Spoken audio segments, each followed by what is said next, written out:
Hello everyone, it's week 4, episode 4 in our Learn to Read, Write and Spell Confidently series, where week 1 we talked about can your child sing the alphabet song, and then in week 2 we talked about the use of flashcards to help your child order the letters of the alphabet, which is really important for when they're learning to handwrite. And that's around 5 or 6 years of age, depending on the curriculum and the country that you're in. And then also last week, or this week, we'll be picking up on it again, but the previous video was vocabulary, and that simply speaking to your child is so powerful and so impacting on their ability to distinguish sounds, to order sounds, to remember sounds. They love to hear your voice right from before birth, and that how speaking to your child and asking them about their day is really excellent, right from when they can first talk, and then even before they can talk, sharing about your day with them. They learn to listen to sounds, and then as you're reading to them also they are learning all the sounds in the language that they become familiar with, and can then, when they're asked sounds, it's familiar to their brain. They've had that beautiful patterning internally, being read to, sung to, spoken to.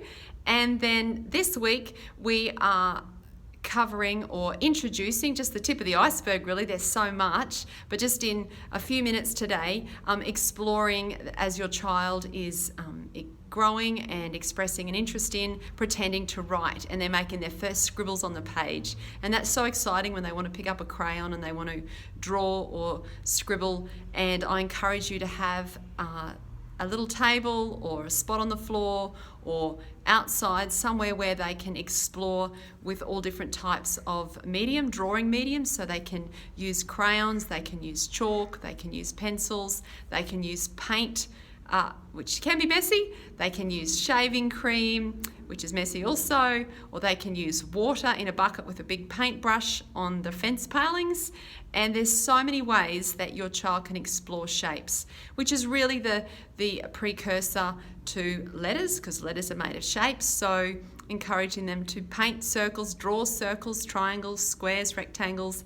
I saw a little boy in my occupational therapy practice privately today, and he is working on drawing circles, squares, triangles, rectangles, and those things are really important. So they are a foundation underpinning letter formations. So that's excellent when children want to colour in and scribble and draw and play with and explore that media with their fingers. And you can get trays of sand and practice drawing shapes in the sand.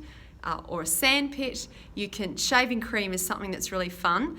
With my children, I did it once with food colouring and made a mistake how much that stained their hands and their hair.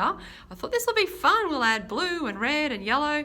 And the youngest one was still in a high chair and the other two were on the table. And of course, it didn't remain in the tray or on the table for too long before it ended up in the hair, with great giggles of delight and laughter, which was really fun.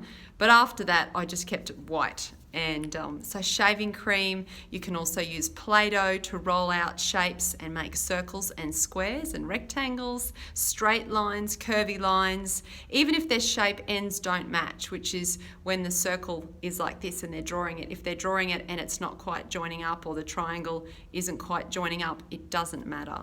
So it's a progressive development for them to be able to have the spatial awareness, which is when you're aware of space, to be able to put the ends together of a triangle when they draw it, or they make a ring with Play-Doh, etc. So that's a progression in their development, really. So start with straight lines, and you can join them up to make shapes, and make shapes out of Play-Doh, pipe cleaners. I love this age when there's all this exploring and discovery with shapes, and it forms the precursor to handwriting.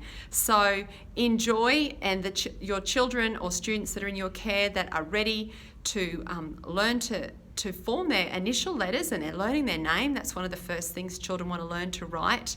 Then big is great. Doing the letters big, like big, I mean by big, like I'm painting them, the capital letter A, the small case A. Doing big is great, and it supports their their motor development, because it can be very tricky if their fine motor skills aren't up to making small shapes. But yeah, keep it big. Big A's painted on the fence with water, on chalk, on the concrete in the garage or out the back somewhere, and making shapes with string as well, like the letter shape A with string.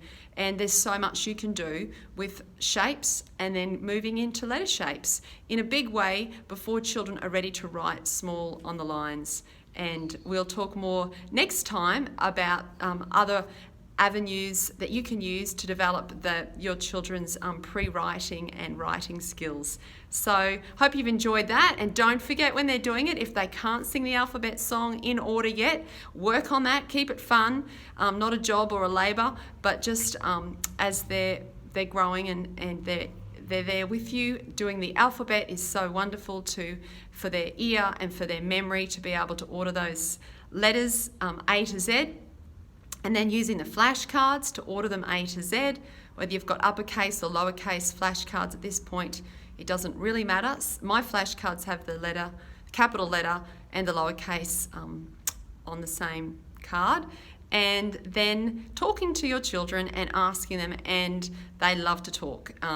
Some children more than others, and some ages more than others, obviously, and you make it age appropriate, talking to them and then swapping around the medium. Like, you don't need to have all the crayons, all the chalk, all the paint, everything out every time, but just mix it up and just maybe have chalk available one day, crayons another day, indoor, outdoor, tabletop, tummy time. Like, writing supported on the floor with the elbows propped up on your tummy is so excellent for children's development of their core muscles and for the deep pressure feedback that they get into their body, which helps calm and focus them. So doing stuff or activities on the floor, on your tummy, is great also. So take care. Until next time, thank you for tuning in to Learning with Ricardo Reading Mouse.